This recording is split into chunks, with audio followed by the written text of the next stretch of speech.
Going on, everybody? Back to the Tuesday edition of the Stochastic NHL Strategy Show. I am your host, Josh Harris. Joining me, as always, Slim Cliffy.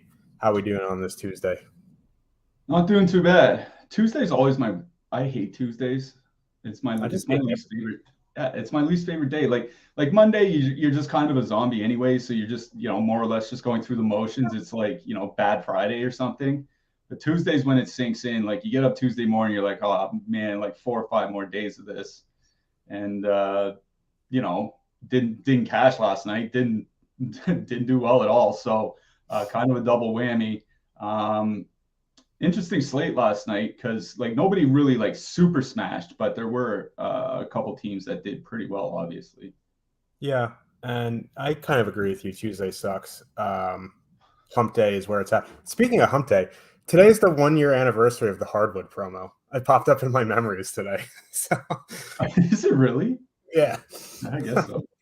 Yeah, last year Monday, hardwood, holes in your DFS game, all the scenes. But like, maybe it comes back because NBA starts next Thursday. Yeah, so I don't know. We'll have to wait and see on that. Yeah, last night was kind of a weird one. I think Detroit 1 was the best overall line, like all like combined. So like, yeah, you needed them. Toronto did nothing.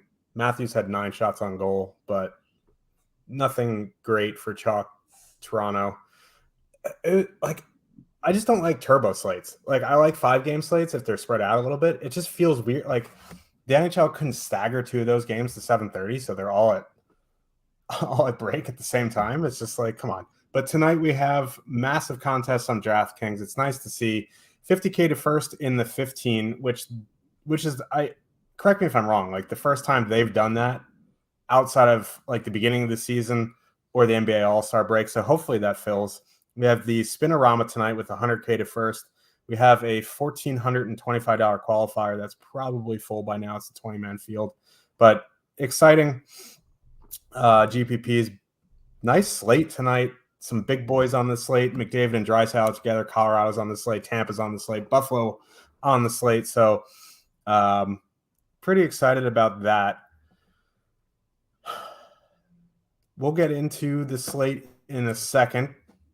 But before you do, there are 92 of you in here. Please smash that like button, hit that subscribe button so you can keep up with all of our shows, DFS offers, giveaways, and much more. Once you subscribe, hit that notification button to get alerts when our show goes live. If YouTube isn't for you, you can find all of our content on the Stochastic podcast channel. Give us a 5-star review there. That helps us out. And don't forget, we have the Stochastic Hall of Fame. You can get into the Hall of Fame by changing your avatar on DraftKings and FanDuel by going to stochastic.com/avatar and changing your avatar on DraftKings and FanDuel. Placed in the top 3 of a contest with over 5K contestants. It's actually available to do that on DraftKings and NHL now because of these GPPs. If you happen to do that, tweet the win to @StochasticHOF on X or email us with your screenshot and you can win 1 free month of Stochastic package of your choice. You can only win once in a calendar year. But again, if you're doing that multiple times, I feel like your wallet is a little full. Anyway, let's get into this slate. 8-gamer. Fun little slate here. First game of the night, the Minnesota Wild with a 3.2 total heading into Montreal. The The Canadiens have a 2.9 total. Boldy is out tonight. You told me before the show that Minnesota doesn't have the cap room to call up anyone. There's a lot of teams with this problem, and they're going to go 11 forwards and 6 defensemen, so they're going to be a man short. Kaprizov, Zuccarello, Hartman. That line is the highest owned projected line that we have on the slate tonight at 23.5% projected ownership. This is a very good spot. And they're so high because Hartman is going to be taking the power play 1 spot of Boldy, so that line is fully correlated. Looks like Montreal is going to, with Doc hurt, they're going to go Suzuki, Caulfield, Raphael, Harvey, Pinard, which was a pretty good line last year, although Raphael, Harvey, Pinard was on a shooting percentage heater. Second line of Anderson, Slavkovsky, Newhook, then Monahan, Gallagher, and Pearson. Some pretty big ownership in this game, 6 over under. I like Minnesota one here. They're only 18,400. The problem is the ownership. And like, it's fine if you want to play some mid-range lines tonight, but you're going to have to fade Colorado. You're going to have to fade Buffalo. You're going to have to fade Edmonton. So in a single lineup, I'm not sure I'm getting to Minnesota here. Yeah. It's one of those things like, I understand all the ownership on Minnesota. Like Montreal, they've shown it early so far this season already. Pretty lax defensive team. Still a lot of young players there. Still a lot of young players up front. They're probably going to be bad defensively all season, whether 5-on-5 or on the PK. So, I certainly get the reason for going with Minnesota.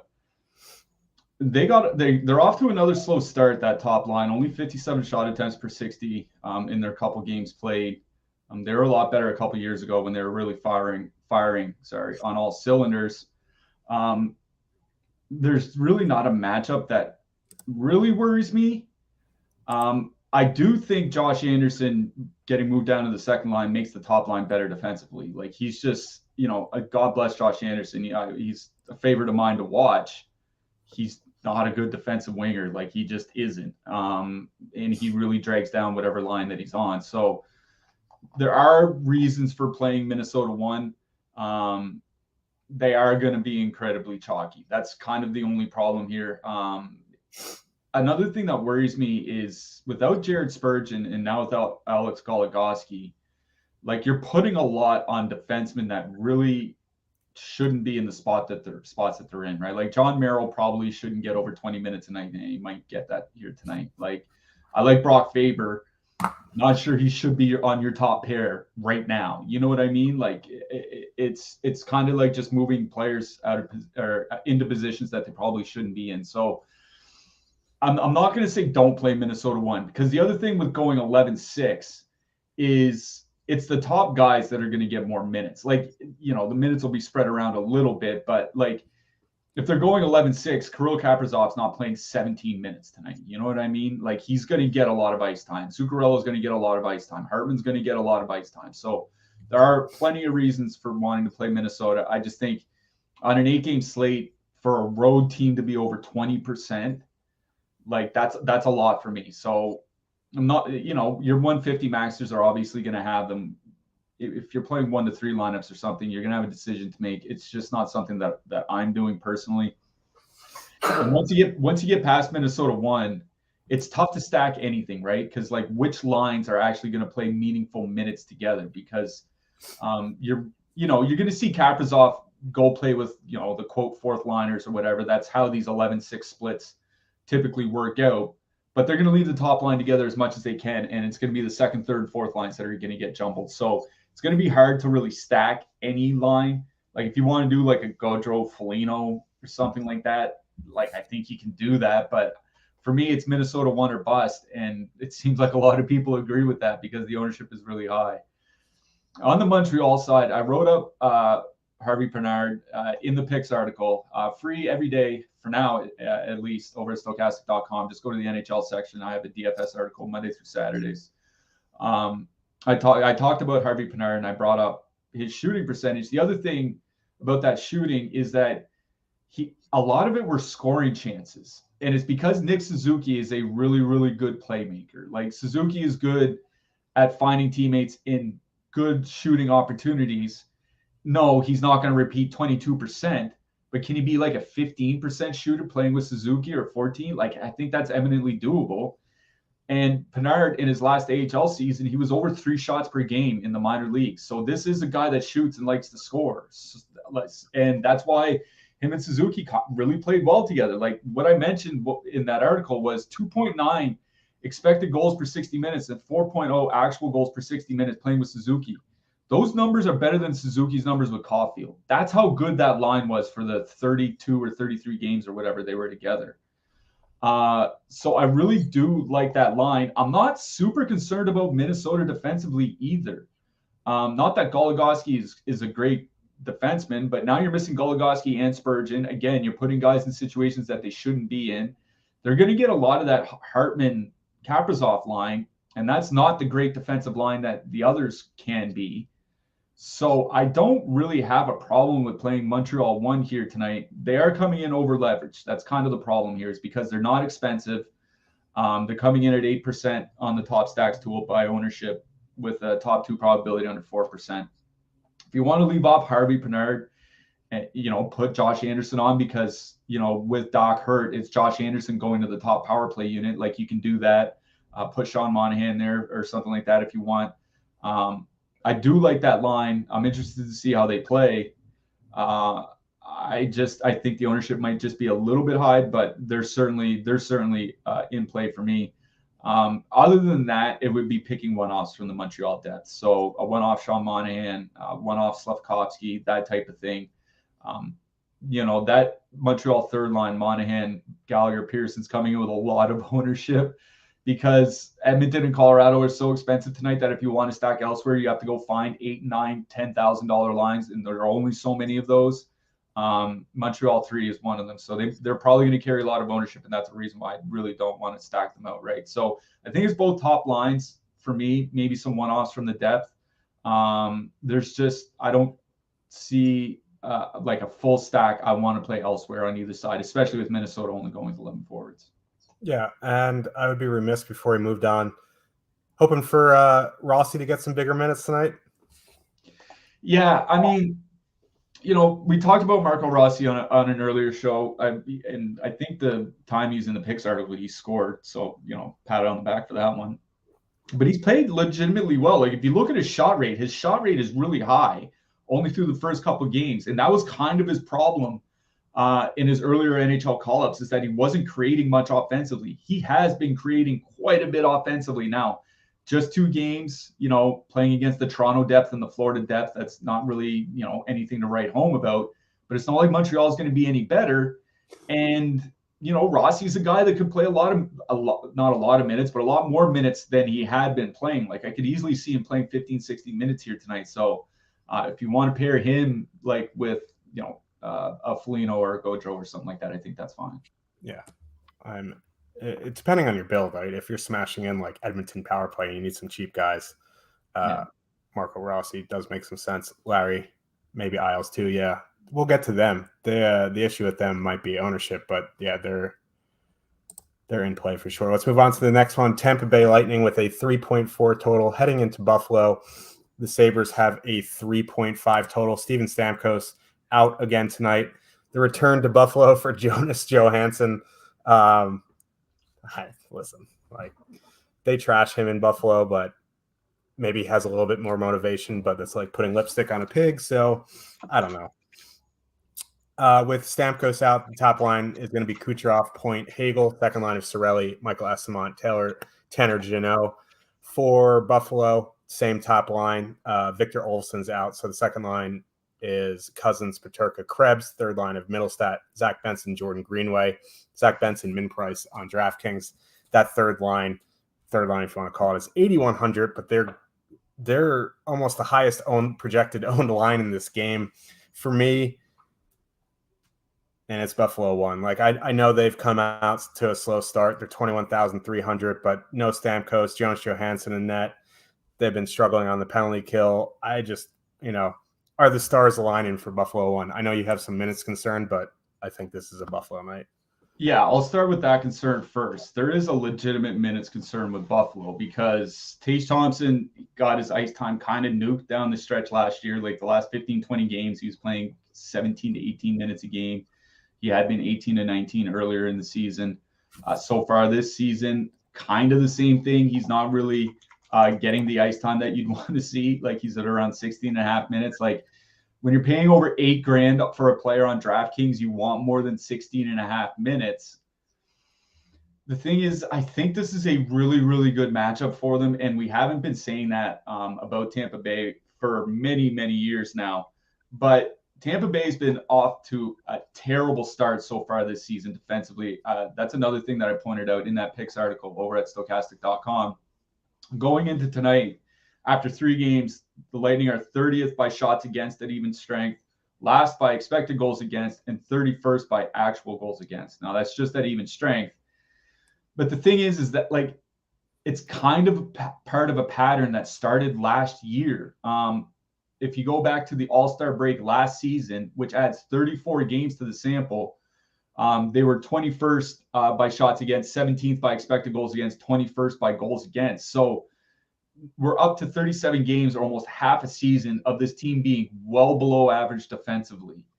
And at a certain point, when can we stop saying this, this team is going to rebound and not this is what the team is now? You know what I mean? Maybe they're just a team that will score a lot of goals but give up a lot in return. The Buffalo top line they've been off to a bad start. Tage doesn't have a point through the 2 games, but they've been still generating 68 shot attempts per 60 minutes since they've been on the ice this year. And let's not forget, like Buffalo had a couple pretty tough games out of the gate, right? Like they played the Rangers, and the Rangers have looked like one of the best teams in the NHL so far this season. I don't want to pump your tires too much, but let's face facts. They've looked phenomenal so far this season. And that was their first game of the year. The Rangers are second in the league by expected goals here, by the way. Not bad.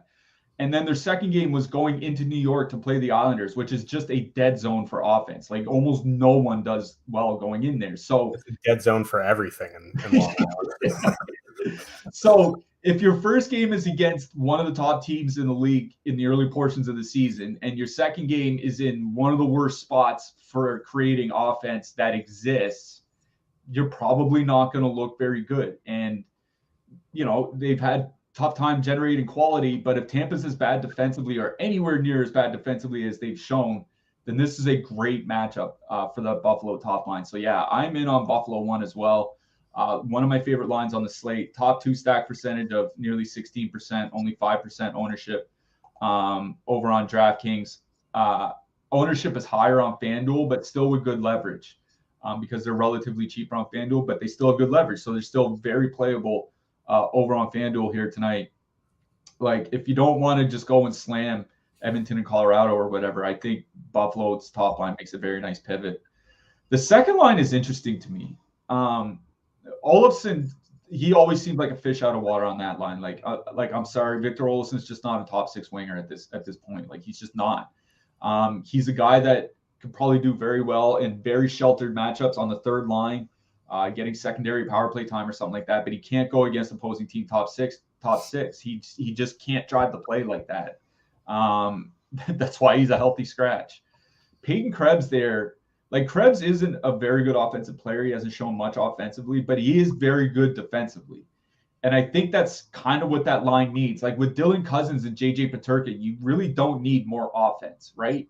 You need a guy that can turn pucks over, get pucks to those other 2 skill players, create a little havoc, below the hash marks and in front of the net, that type of thing.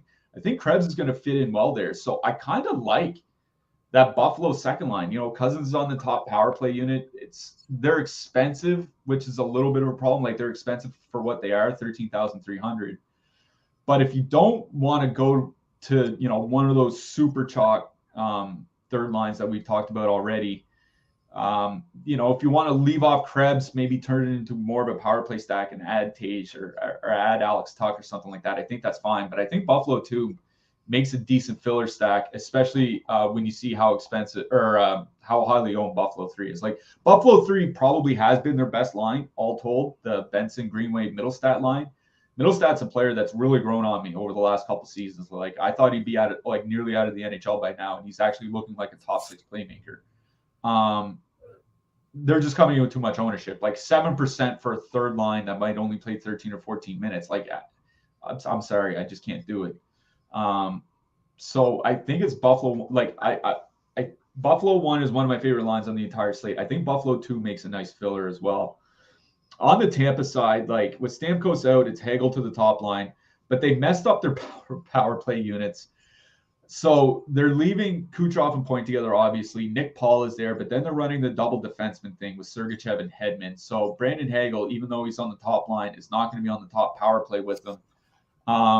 It is a good matchup. Like, let's face facts. Like, Buffalo looked bad defensively so far this season, and they weren't good defensively last year. So it's fair to wonder just how good defensively they actually are.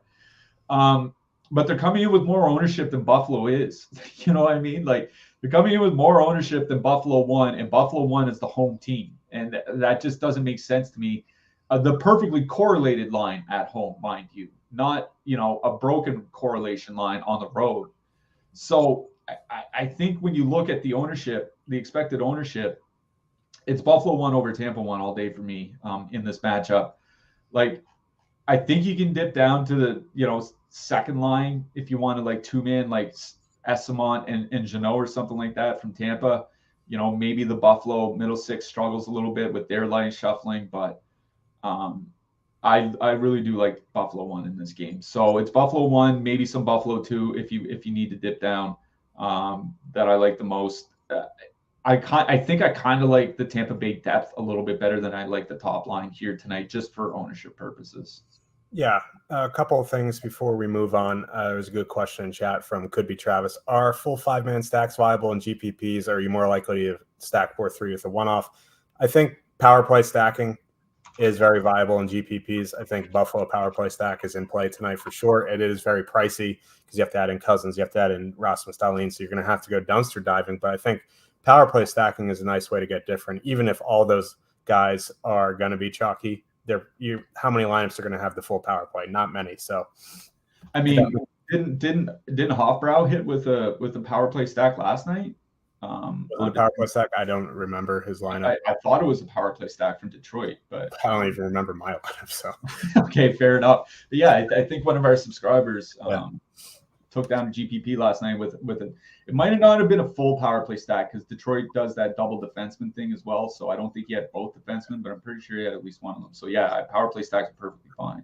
Yeah, and just these coaches going to the 3 forward, 2 defenseman power plays, like it's like 10 years ago in the NFL when all these teams were going to the Wildcat. It just doesn't work.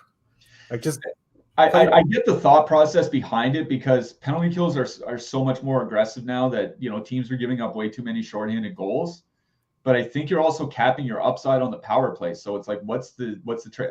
Like I'm sure teams have worked this out analytically, like what the exact trade-off is. Going from 4 forwards to 3 forwards, goals for and against. I know, 5 or 6 years ago when this was studied in public analytics, like it said, just go with the 4 forwards, because even if you give up a little bit more in return, you just create so much more the other way that it balances itself out. It feels like one of those things that teams should do, like maybe in the final 5 minutes of a game if you're protecting a lead, like not in the first period when you're trying to build your lead. Yeah, and Carolina has gone away from they tried it. I think Brendan Moore wanted to try it, and Carolina has one of the sharpest analytical departments in the NHL. And they're like, buddy, enough. Yeah. And now Netchus is on the top power play, and Burns got moved down. Let's move on to the next one. Arizona Coyotes with a 2.4 total heading into Long Island. We just talked about how shitty that is. The Islanders have a 3.2 total. Arizona played last night. They lost to the Rangers 2-1. Arizona kind of got Igored a little bit last night. Igor had a nice bounce back game. I thought Arizona top line looked pretty good in that game. They're coming in right at their top 2 stack percentage in terms of ownership. Now they go from Igor to Sorokin back to back. That's just that's kind of what happened to Buffalo at the start of their season. So Arizona has the lowest total on the slate, I believe, besides the Sharks, but the Sharks don't really count. In terms of the Islanders lines, I feel like Islanders 2 is going to be a little bit more popular. Nelson, Palmieri, Engvall, they're coming in double the ownership of their top 2 stack percentage. Like, on this slate, 6% for that line, if you're spending up, I think is fine. You're just going to have to get a little bit different with your defenseman. You want to go to that top line of Horvat, Barzal, Holmstrom, that's fine as well. But for me, it's New York Islanders too. And if you are MMEing, I would have a little bit of Arizona one. I'd probably be under the field on the 5.9% projected ownership. Yeah, this is a Yotes season for me. I'm on the Yotes bandwagon. I pick a Western Conference team basically like every season to follow because, I'm staying up till 2 a.m. watching hockey every night. Logan Cooley looks good, man. Yeah, he does. And, last year it was Los Angeles. The year before it was Dallas. That's why I have this jersey. This year we're going with Arizona. They are fun. This is the most fun Arizona team I've watched in a decade. So it's nothing against them. It's just it's a road back-to-back. You're getting Ilya Sorokin, and this is one of the toughest matchups to create offense in hockey. So that's just kind of like there are just a lot of problems here. Like I know Scott Mayfield's out on the blue line for the Islanders tonight, but what the Islanders do with their defense when they have one of their top, like they basically run a five defenseman rotation.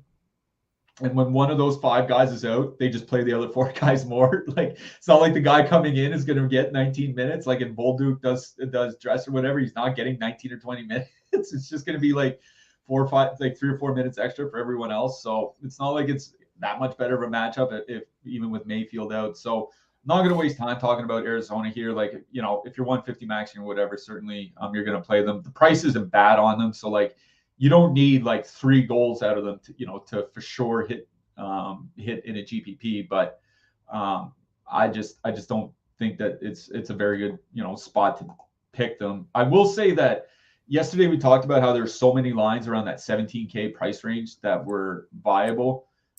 Like tonight, there really aren't a lot. Like once you get past 15,000, there's basically nothing until you hit the 18K range, and it's this Arizona line, and we'll get to Nashville or Nashville line. Like other than that, you're going to have to change your lineup somehow. So I can see why people might want to get to Arizona depending on what else they're building.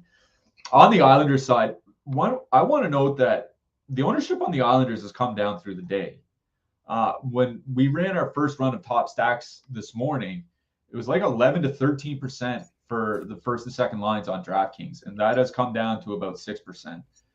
That's a lot more palatable to me. Like when they were like 13% ownership against a 4% top 2 stack, I was like, okay, maybe not. But it's 6.5% ownership against 3.5% top 2 stack, 3.3% top 2 stack. Like that's I'll take that. I did write up the Islanders again in that picks article. I also wrote up Brock Nelson. I don't think people realize this, but over the last 3 years, Brock Nelson has scored more goals per minute than Nathan McKinnon. That's how efficient he is with his goal scoring. Arizona was one of the most penalized teams in the league last year. I think they're at like 4 penalties per game so far this year. So, pretty much bang on what they did a year ago. It's a pretty good power play matchup for the Islanders, and you get Nelson and Palmieri on that top power play unit. I really, really do like that Islanders second line. They've been playing well. They had a good first game. They played well when Engvall got traded there last year. Like, they create a lot. Over 150 minutes together now, 5-on-5, 42 shots per 60 minutes. That is crazy. That's like a low-end power play, like honestly. A really low-end power play, but a low-end power play nonetheless. So I really do like at that Islanders second line, but I think going to the top line is just fine. Like, and the thing is that top line's going to play more minutes. Like I think Barzal and Horvat are, by the end of the season, they're both going to be probably maybe around 21 minutes, certainly over 20 minutes a game. So if you want to go get the minutes, go to Horvat and Barzal. Horvat's been shooting to start the year too. I think he had 8 shots in that first game or something like that. Like they're definitely looking for him. So I think both Islanders top lines are very, very much in play here. I'll lean to the second line because we've seen a bigger sample of them playing well, but they're close enough in price and close enough in top 2 stack probability that it's kind of just, if you need the extra $1,000, go with the second line. If you don't need the extra $1,000, go with the top line. That's kind of, the way I'm approaching this game. I don't think I'm dipping all the way down to the third line, Lee, Pajot, and Fasching, especially where they're coming in a little bit over-owned. I think a one-off Anders Lee or one-off Pajot or something like that is fine. I like Hudson Fasching. That looks like a good line to me, especially a good third line. Just not sure I'm going to dip that far down today. Yeah, and if you thought we were going to get through the show without bashing the Leafs, You're wrong. The Leafs really needed Engvall in the bottom six. They just got run over by Corey Perry and Tyler Johnson last night. Corey Perry. It was a tough scene. Tyler Johnson, like, come on. Tyler Johnson, when Tyler Johnson's splitting the D, you know you're not having a very good night. Yeah. I'm a big Engvall guy though. So, but anyway, sign up using the link in the description box to get access to the best NHL data and tools in the industry. You can get weekly or monthly, and what comes with that, you get player and ownership projections, top stacks tool, line combinations. You get access to the Discord. The Discord is great. It's a lot of fun in there, and you get a lot of good information. So if you haven't signed up for premium yet and you're still thinking about it, go give that week, get that week membership, give it a test run. When you like it, you can re-up and go do that. But man, it's been a lot of winners in the Discord, a lot of stuff. Jake talking about his Chipotle order. Haas went to Chipotle last night, only got protein. Like, you find out weird things about people. But you also get good nuggets, like Leon Draisaitl has 23 points or 22 goals and 13 assists in 23 games against the Nashville Predators. And let's get to that game right now. The Edmonton Oilers with a 3.5 total heading into Nashville. The Predators have a 3 total. That Leon Draisaitl is now skating next to Connor McDavid. Evander Kane is still there. For what reason? I don't know.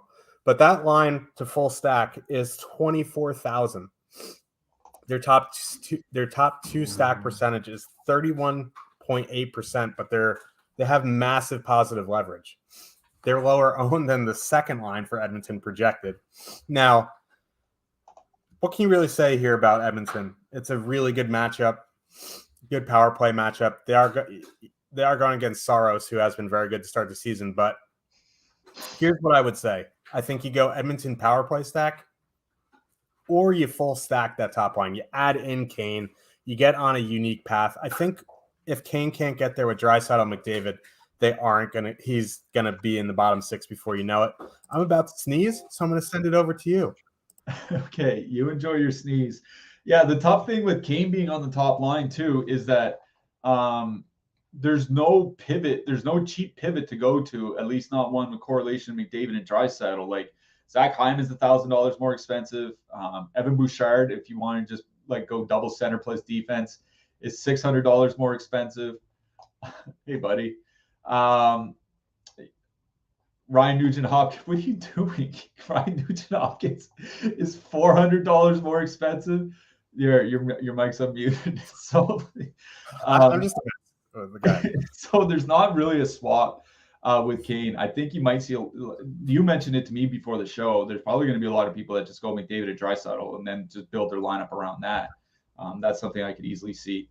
Like, Kane is ostensibly a pretty good volume shooter, or at least like he's supposed to be, and a pretty good goal scorer. You know, he is 32 years old, and he is a power forward that's had a lot of injuries over his career. There's a litany of power forwards who've really fell off once they hit 30 years old. Like Jamie Benn's, that's why Jamie Benn's recent resurgence is so surprising, is because he had like 3 years where he was dust. Jerome Iginla really fell off once he hit like 34, 35. Like, Kane's not there yet, but you know, power forward, you know, look at Tom Wilson. Like, Tom Wilson's looked terrible so far this season. So he's coming off knee surgery, power forward at 29 years old. Like, that's just kind of the nature of the game. Maybe he's really just taking a nosedive. It could be, and maybe he's, like you said, maybe he's on the third line by the second period. Like, if Edmonton doesn't get out to like a 1-0, 2-0 lead here, they're mixing up these lines. That's kind of the other problem with stacking, is like, if they don't get out, like they lost against Vancouver over the weekend, but I didn't think Edmonton necessarily played poorly. I think their goaltending sucks, but I don't think that they necessarily, welcome back to Grimace. I just turned purple. I don't think they necessarily played that poorly. It's just, you know, they got to start putting some wins on the board. I wrote that line up in the picks article mainly because of the ownership. Like, they're coming in around 10-11% ownership. there's really not a lot you can stack with them. So maybe you stack them and then it's a bunch of one-offs, or you stack them and then go play one of those super chalk third lines. You mentioned Draisaitl's numbers against Nashville. Like, that's absolutely absurd. Like, I don't think player versus team necessarily exists, but if there does, like, Leon Draisaitl is certainly the poster boy. What I will say is that Nashville's top line has been pretty good defensively early to start the year. Like, O'Reilly and Philip Forsberg, only 51 shot attempts against per 60 to start this year. Like we mentioned on the last show, Juuso Parsonen's actually a pretty good defensive forward. So it's not like a tremendous matchup. And again, they're facing UC Saros, but UC Saros has definitely been lit up by Draisaitl. So I really do like Edmonton 1 here. That's why I did write them up in the picks article. I don't think it's a bad matchup, especially when you factor in, Nashville certainly had their struggles on the penalty kill over the last couple of years and with taking penalties. And if you give Edmonton too many power plays, you're toast. So I do like Edmonton 1 here. It's just, when I'm looking at my 1 to 3 max builds and I see a Buffalo top line coming in at, less than half the ownership to saving $2,700 and they're perfectly correlated. It's like, there's only so many reasons to go play Edmonton for me. So they are definitely in play. I'm not playing the second line. I am never playing an Edmonton stack without at least one McDavid or a Draisaitl in it. Like, I don't think you need to play both of them all the time, but it's certainly at least one of them. I'm not playing Warren. I'm not playing a stack with Warren Fogle and no McDavid. Like, that's just not the way I'm gonna make my build. So it's Edmonton 1 or bust. The thing about Edmonton stacking that top line is like not really great defensively, like about league average. That's not anything really to write home about. And as I mentioned, that Nashville top line has been good defensively. They've also been pretty good offensively, 72 shot attempts per 60 minutes. O'Reilly and Forsberg are the guys that are basically the only forwards getting meaningful ice time from this Nashville team. O'Reilly and Forsberg both on the top power play unit. So, they're not getting a lot of ownership, only at about 2% here. If you want to leave off Parson and put on Cody Glass, because Glass is on the power play with him, I think that's fine. Take off Parson and use Roman Josi if you want to pay up on the blue line. Like, let's face facts here. The Edmonton goaltending has been the worst in the NHL to start the year. And I was hoping for better from Stuart Skinner, but it hasn't been the case. And Jack Campbell's looked like the Jack Campbell of the last 2 years. So until the Edmonton goaltending shows improvements, I don't see any reason not to play Nashville here tonight, especially if you're 20 maxing, 150 maxing. Like, not saying they're a must play in single entry or anything like that. Nashville's never a must play. Like, Nashville's not even a must play on a showdown slate. Let's get that straight. So I'm not saying like you have to play them or anything, but very low ownership in what I think is a good matchup against an Edmonton team that I think is a good team. The goaltending just isn't. And that's why Nashville doesn't need 40 shots to get 4 goals here tonight. They could probably do it with 20. So I do like that Nashville top line. Other than that, like, Nashville is just really jerking around. I'm going to phrase that differently. Nashville is really messing. Birdwood. Wrong promo season. Nashville's really messing with the ice time levels. Like the Tommy Novak Evangeliste line's unplayable because of their ice time levels right now. They're giving Yakov Tradon and Colton Sissons ice time. So, like, if you want to play like Sissons, and I think Sissons and Tradon Sissons and Tradon is probably the best 2-man stack outside of the top line for Nashville right now. So might not be a bad game stack, actually. Like, if you want to play super expensive Edmonton, go play Sissons and Tradon or something like that, right? They're super cheap, no ownership. They're going to get minutes against the Edmonton depth. I think like Nashville 4, as we have them listed, they're not really the fourth line. They've been getting second line minutes at times on this team. And I think they're a nice pairing to go with that super expensive Edmonton power play. Yeah, I'm in on both top lines, and I think Nashville's a nice sneaky GPP play for sure. Whether you get to them in one lineup, I'm not sure, but they might be in my mix. Let's move on to the next game here. The Narrative Street Bowl, Los Angeles Kings with a 2.9 total. Heading into Winnipeg, the Jets have a 3.2 total. Narrative Street for Gabriel Velarde, Pierre-Luc Dubois. They're probably going to be facing off against each other too. That top line for Winnipeg, Kyle Connor, Mark Scheifele, Gabriel Velarde have looked excellent to start the season. I really like that line. Second line, Ehlers, Niederreiter, Perfidi getting like 11 minutes a night. It's just not great. So for me, I'm looking at both top lines. I kind of like the Kopitar, Kempe, Byfield line. They're going to probably avoid Scheifele. So after that, it's not the best. Winnipeg depth, not great. So I'm interested in both top lines here. Yeah, I'm going to start with the Edmonton top line. They have looked very good to start this season. 68 shot attempts per 60 minutes in their games. Like Velarde looks at home next to them. Like you and I talked before the show that I wasn't high on Edmonton coming into this or high on Winnipeg coming into the season. But one thing that the Winnipeg top line didn't really have last year was a third wheel, a consistently good third wheel beside them. Like Blake Wheeler was there, but Blake Wheeler of this year or last year is not the Blake Wheeler of 5 or 6 years ago. Nikolai Ehlers was hurt for half the season, and when he returned, like he did not look like himself, so he wasn't playing with them. They're going with like Mason Appleton. I think Adam Lowry got some time there. You mentioned them getting Svechnikov. Like they just really didn't have a third guy to play with them. And Gabriel Velarde certainly looks like that third guy. And he looks like he's just brought everything that he showed in Los Angeles last year and is bringing it to Winnipeg, but playing 21 minutes a night instead of 14 or 15. And the way Winnipeg runs their lines, that top line is, they're going to see a little bit of the Kopitar matchup because they're going to get so much ice time. They're going to be out against them, but they're not going to play a ton against the top line for Los Angeles. So they're going to be getting some depth matchups. Like, I'm not worried about the Los Angeles goaltending, Copley or Talbot. I think it is Talbot that got confirmed for tonight, but I'm not worried about either of the goaltenders. Los Angeles typically doesn't have a great penalty kill.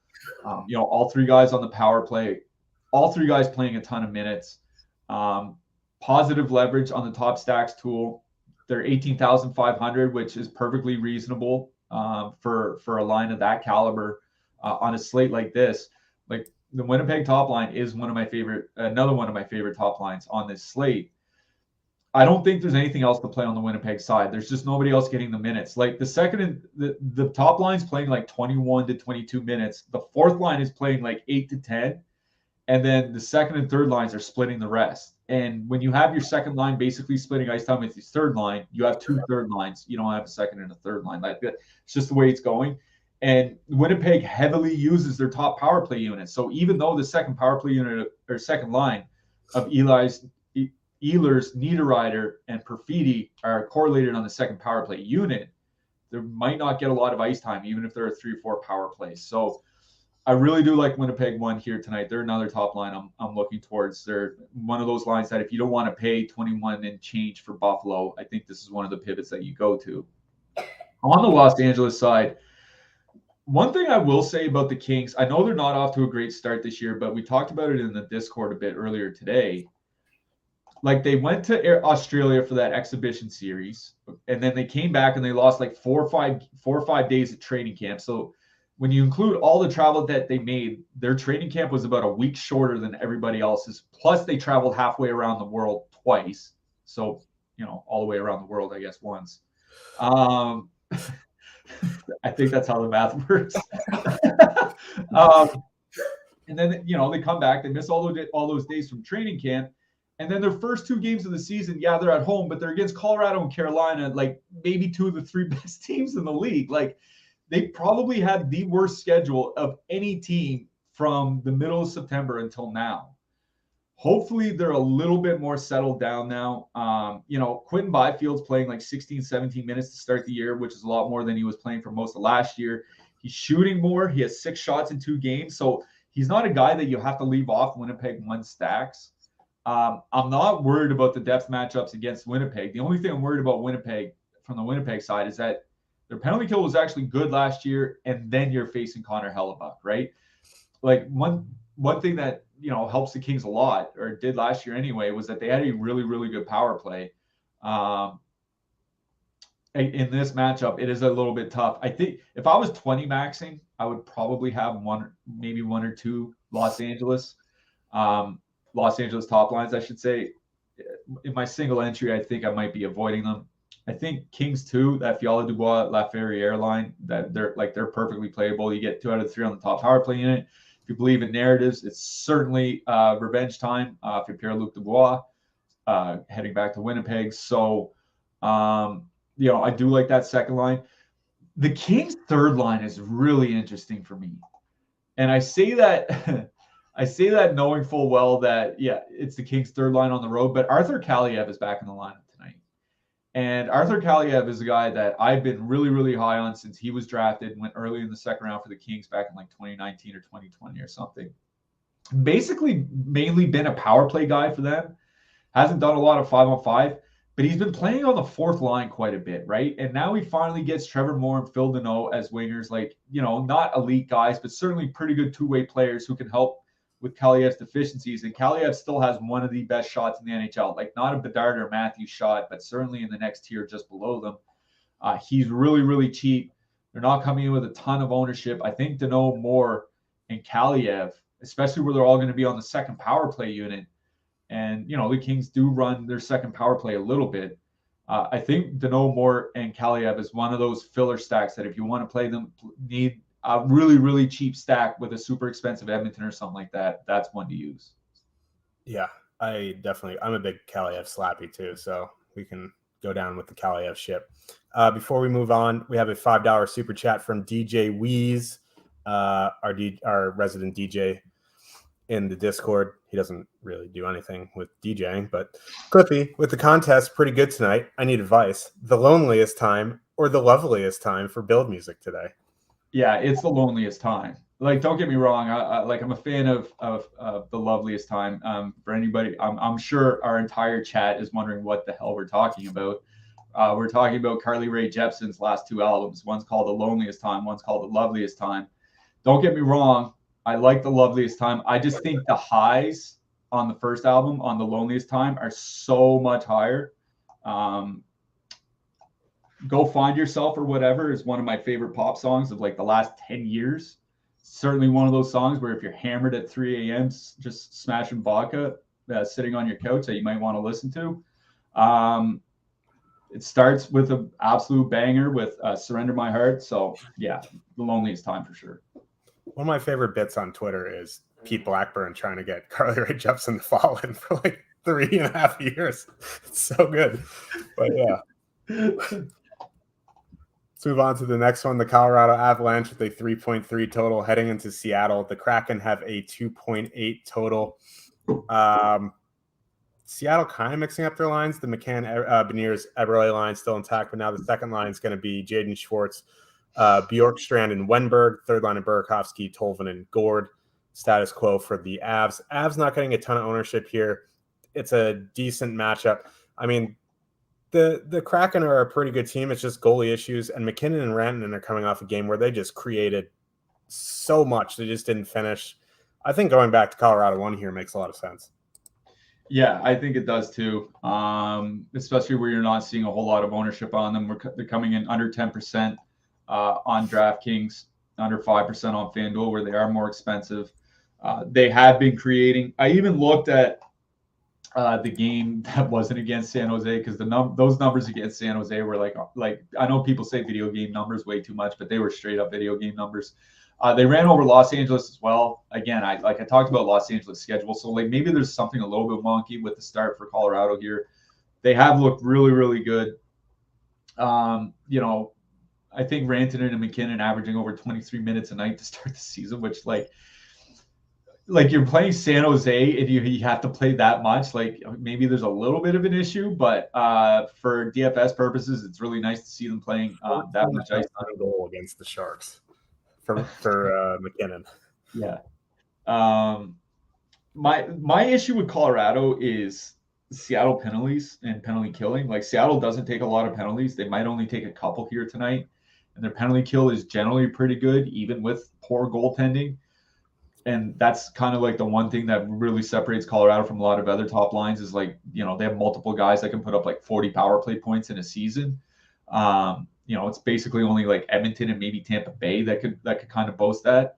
So that's one thing that separates them, and that's what kind of makes it a little bit of a tougher matchup. But if you're playing like 20 lineups, 50 lineups, 150 lineups, whatever, like you're certainly getting Colorado in there. Like you just have to. You can't leave them out of your builds completely. It's just if you're single or 3 entry, you have more of a decision to make. Like, do you want to play that Colorado line? Do you want to play Buffalo? Do you want to play Tampa Bay? Do you want to play? There's a couple lines later in this show we'll talk about. There are a lot of lines in that over 21K range that are pretty playable. So there are decisions to make there. I just don't think it's a good power play matchup for them, and that's the one thing that's kind of different. It's like it's a bad power play matchup for them, but they'll get a lot of minutes. And then for Buffalo, I think it's a good power play matchup for them, but they might not get a lot of minutes. And I think I would rather have the better power play matchup because then you can it will help the efficiency of those minutes. You know what I mean? So I do like Colorado 1, but they're not my favorite top line here tonight. I don't think they're not first or second for me on my list. So that's probably it for me. Like I'm not gonna go play the second line in some sort of stack against this like the Seattle middle. Like if I'm playing Colorado here tonight, I'm playing the big guys. Like I'm not stacking the second or third lines or something like that. I'm playing the top line, or I'm just not playing Colorado at all. On the Seattle side, like I really want to play McCann, Beniers, and Eberle. Like they were really good last year. They've been really good to start this year. They just haven't been able to finish. They're shooting under 4%. Now, you can call that regression from last year because like the whole team basically overheated. Pretty much everyone except Oliver Bjorkstrand, I guess. And they're at over 80 shot attempts per 60 minutes so far this year. They played 3 games. So 3 road games on top of that. So, they have been generating a lot. Ice time is the ongoing concern. Beniers or Eberle and McCann are 5th and 7th in even strength ice time on the team. Like they're not getting top line minutes in even strength. They're not even getting power play minutes. This has been by power play time. This has been the second unit on the team. So as much as I really do want to play that Seattle top line, I think I'd rather just go play like the Islanders top line or something like that and just kind of choke on the ownership a little bit. But if I were to play anything from that Seattle side, it would be Seattle 1. I think like a 2-man of like Bjorkstrand and Schwartz kind of makes sense. Like Bjorkstrand and Schwartz had good play driving numbers last year. They just couldn't finish. If they can find a little bit of finish, they'll be a pretty good offensive line, and people might want to get in on that before they start, filling the net and their prices come up and they get more popular and all that. So I think like a Bjorkstrand Schwartz 2-man certainly makes some sense here, but it is the top line from Seattle I like the most on that side. Yep, agreed there. As we mentioned off the top, we are sponsored by Bet365, and you can, if you deposit $10 and bet 5 of it, you'll get $150 in free bonus bets. The states that are available are Kentucky, Ohio, New Jersey, Virginia, Iowa, and Colorado. They will be getting into more states, but if you live very close to the border, one of those states, hop in the car, go across the border, get that nice promo code. You have to be 21 plus, 18 in Kentucky. I don't know what Kentucky's doing.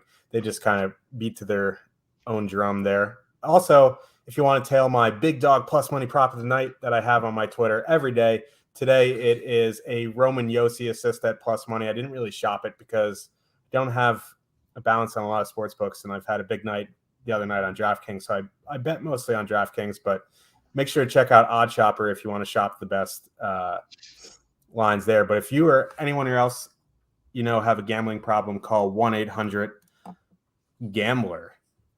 Let's move on to the next one. Carolina Hurricanes have a 3.7 total heading into San Jose. The Sharks have a 2.3 total. Lowest total on the slate. They're at home. It is just funny. Interesting spot here for Carolina. Fully correlated top line. They're 19,000, kind of priced in no man's land on this slate. They're not getting a ton of ownership. On that second line, Martin Netschus moves up to the top power play. They're 14-4, not getting a ton of ownership. I'm kind of interested. They have a 3.7 total. None of their lines are above 4.5%. Kind of interested in Carolina here. On the Sharks side, like if you're MMEing and you want a top line, I heard will declare Zadina.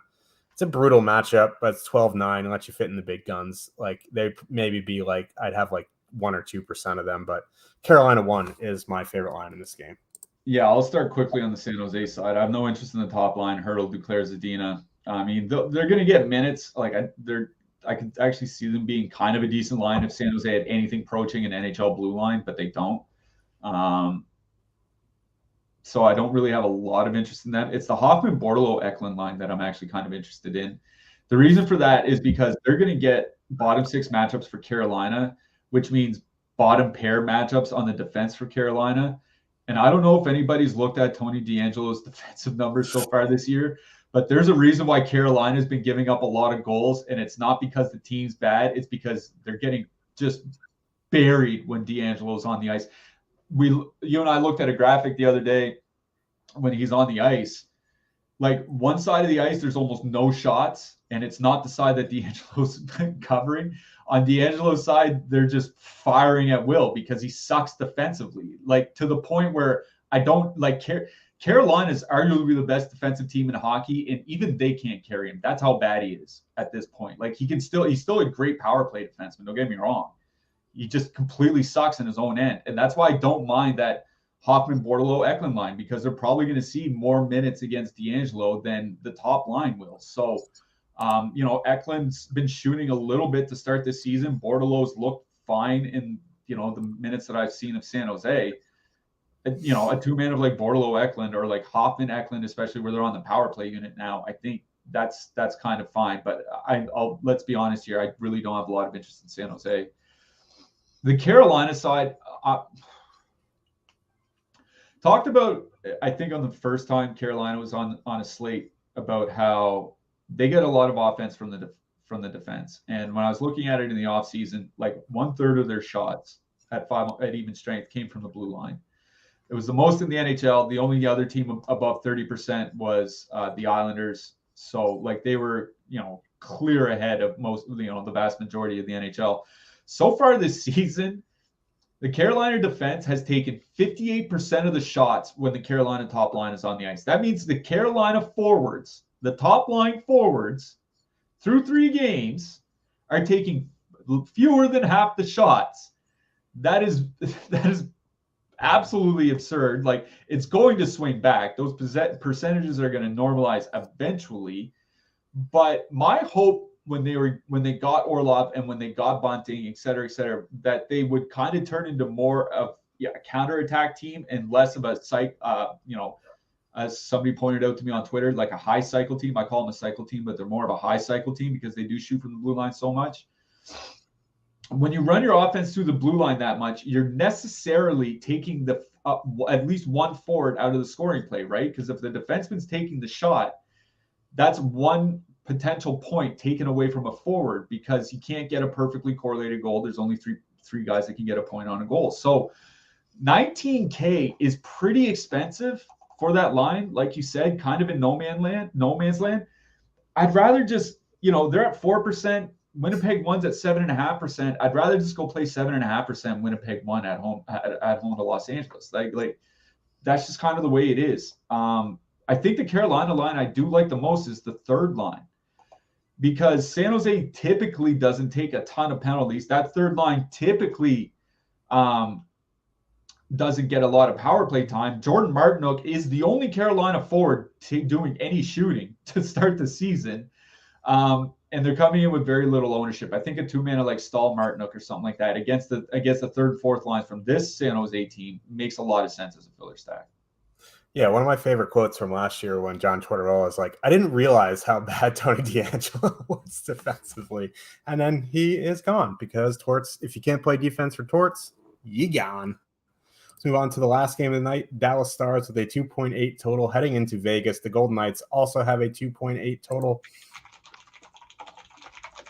This game has almost no ownership because Dallas won is 23,300 in a road matchup against Vegas. That is just tough.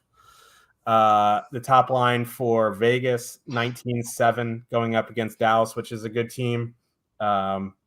This game is just probably MME only for me. You can take some one-offs from the bottom 6 of the teams, like a Evgeny Dadonov or like a Michael Madio, but like there's none of these lines I'm screaming, oh yeah, I got to get this in my one lineup tonight. Yeah, and I looked at how good some of the offensive numbers were for Vegas to start the season, and then I remembered their schedule. Their schedule has been Seattle, San Jose, Anaheim. Like it's close to the easiest start you could possibly have to an NHL season. So like I really want to take whatever Vegas numbers, whatever the numbers have been for Vegas with a big grain of salt. Like Eichel has 17 shots in 3 games. Like there's no way he's going to keep up over 5 shots a game once he actually starts playing NHL caliber teams. Um, that top line, but like I think I would rather play Vegas one than Carolina one, even factoring in the matchup. They're about the same price. Eichel's been playing, 20 minutes. That was one of the problems when he first got to Vegas was that he was playing 18 and 19 minutes. He wasn't playing around 20 minutes, but he has been lately. Him and Marchessault in those easy games were the ones taking all the shots. They're also a heavily used top power play unit. Now, Dallas had a really good penalty kill last year. Probably going to have it again.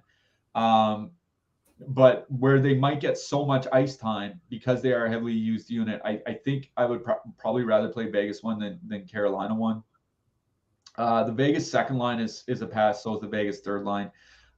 Brett Howden looks like he's going to be back tonight, so maybe you can save a little bit of money there. I think he's only 25 or 2,600, but it's Vegas one or nothing for me, so probably nothing. On the Dallas side, I will say I do have a little bit of interest in Dallas too, the Johnston, Benn, Dadonov line. Dallas one, like, yes, they get Rope Hintz back. 23,000 and change on the road in Vegas, like, no. But Dallas two, I guess they might show up as Dallas three. Benn, Johnston, Dadonov. Benn's on the top power play unit. Johnston's looked great in their first game. He was one of the best rookies in the league last year. I don't care what any of the Calder Trophy voting looks like. And after Dadonov got there, 3.2 expected goals in 230 minutes together, 4.5 actual goals. That was shooting 15%, which is really high. But even if it's 10%, they're still like 20% above the league average by goal scoring because they're just generating so many shots. Vegas, too, has struggled defensively, which that shocked me to look. Because, like I said, their schedule has been cupcake to start this year, and Stevenson and Stone have just been getting kind of buried in the defensive zone. I got to think that's going to turn around eventually, but until I see that turnaround, I might want to take advantage of it. So Benn, Johnston, Dadonov is honestly my favorite stack in this entire game. Yeah, I concur there. There's almost 300 of you in here. Thank you for tuning in. Make sure to smash that like button. It supports us a lot. Thank you very much. Let's get to some defensemen here. I think, with a lot of expensive lines on this slate, people jamming in McDavid, people jamming in McKinnon, et cetera, I think spending up for defensemen is going to put you on a nice, unique build tonight. And the two guys at the top, Makar and Yossi, are obvious targets. I think you can go to Rasmus Dahlin as well. Who else are you looking at on the blue line? Yeah, Yossi Bouchard were the two guys like from the same game that I kind of gravitated towards for the expensive guys. Like with Pietrangelo still out, like there's two guys on the Vegas side, like Theodore, I think he's 5,800. The thing with Theodore is like he's like the Nikolai Ehlers of defensemen. It's right. He just needs more minutes because he's really good in the minutes that he does get, at least offensively, and he's going to get minutes with Pietrangelo out. So Theodore, Nick Hague for cheap from Vegas. I wrote him up in the Power Plays article. For expensive, like those mid-price guys, Mike Matheson, certainly from Montreal. He's been playing a ton of minutes. He plays in all situations. He's their most involved offensive defenseman by far. Josh Morrissey's not getting a lot of ownership, I noticed. He's only like 6 or 7% on DraftKings. I don't mind the idea of, like, if you're not going to play Winnipeg one, you might want to consider Morrissey because he does play a lot of minutes and he's going to be involved in the power play. For cheap guys, obviously Sean Durzi. I mean, you got to keep mentioning him until they raise his price. I don't think it's necessary to play him tonight going into Long Island, but Sean Durzi. Jordan Spence is still mid-price for Los Angeles, running the second power play unit, 2,500, so I don't mind Spence. Alex Romanoff from the Islanders. With Scott Mayfield out, like I said, I think the Islanders are probably just going to give more minutes to their existing top four, Romanoff included. Brock Faber for Minnesota. He probably should play more minutes with Alex Goligoski out. And I'll mention Thomas Harley from Dallas. I think he was third in ice time amongst their defensemen in the first game. He's a guy I wrote about in the offseason. He was tremendous in the playoffs last year to the point where he started outplaying their regular defensemen by ice time. The coaches started giving him more ice time than their regular defensemen. He was a rookie, ostensibly a rookie. So Thomas Harley is another cheap defenseman I like here tonight. Yeah, I'll just add on Mario Ferraro. He's going to have to block a ton of shots again. Darren Radish, 2,900. He's been playing 21 minutes a night, so I'll just add those guys there. Goalie's a little bit better than last night. Last night was an absolute circus in net. You got spend up options in Sorokin. It's a 8,400. It might be a little bit too pricey. You're looking down at the bottom here. Mackenzie Blackwood, 6,700 against Carolina. Carolina, come for the expected goal, stay for the shutout. King Carroll against the Islanders, maybe. But then you have guys like Devin Levi at 7,800, Alexander Georgiev at 8K that are interesting. Hellebuck. Anything else sticking out to you? Yeah, I wrote up Jake Ottinger in the picks article because he's kind of in that mid-price range. I think he's 7,600, 7,500 on DraftKings. Seventh fewest high-danger shot attempts against of any goalie over the last 3 years. Like Dallas does limit the quality, but they don't necessarily limit the shots by a lot. So like he'll get some low-quality shots. I don't mind Ottinger. My spend-up option tonight is probably Connor Hellebuck. At home to Los Angeles. I was talking to somebody earlier about Blackwood. Like I wasn't really considering Mackenzie Blackwood, but now that I'm thinking about just how much Carolina's shooting from the blue line, like maybe even if he lets in 3 or 4 goals, he might see 40 to 45 shots here tonight. So I honestly, if you really need to save, I don't hate the idea of playing Blackwood. Yeah, strapping in the headgear, putting on the seatbelt with UC Saros tonight? No. I don't play goalies against Edmonton unless it's like a showdown slate or something. Like they're just too efficient on the power play. Yeah, agreed there. Who are you liking for your hat trick pick? My client, Brock Nelson, for my hat trick pick tonight. Nice. I'm going narrative street season here. I'm going Gabriel Velarde. Ooh, that's spicy. I like He's it. got I'm excited for that game. That's the game I'll probably be watching tonight. It's so funny. Someone said something to me about like narrative street for Pierre-Luc Dubois. Pierre-Luc Dubois has narrative street every night. He's talked himself off of like 17 teams already in the NHL. So like, yeah, by the time he's 35, he's gonna have narrative street against like a third of the league. But yeah, we will be back on Thursday. NHL classic scheduling here. They're going 9 to 15, 7, whatever they're doing. I don't know, but we'll be back on Thursday. Make sure to smash that like button on the way out. Make sure to click that link in the description below. Get your Culito into the Discord, and we will see you on Thursday. Good luck, everybody. Good luck tonight, everyone.